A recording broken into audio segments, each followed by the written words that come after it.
First of all, in this course, I'm going to be using Sublime Text.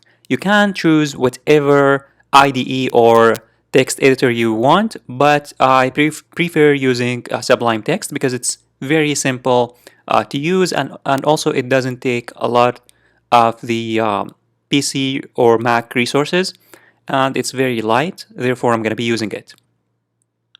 And I'd recommend using it. If you want to choose another IDE or text editor, it's up to you.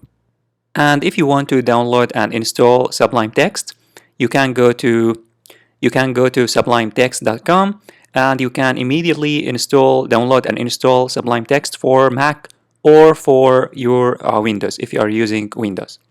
Very simple. All you need to do is that you need to click on download, and then you can install it like any other software on your Mac or PC. And now let's start working on our project. Obviously, in order to start working on our project, we need to create a directory or folder where it's going to hold all of our files. Therefore, on my desktop, I'm going to create a new folder. Here, I'm going to create a new folder. You can, by the way, create the folder here immediately or on your desktop.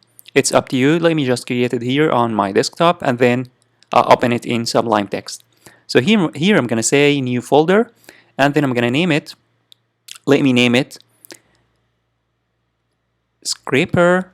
You can name it whatever you want. I have named it Scraper, and you can open it in Sublime Text by just dragging and dropping it on Sublime Text. And it's now opened in Sublime Text.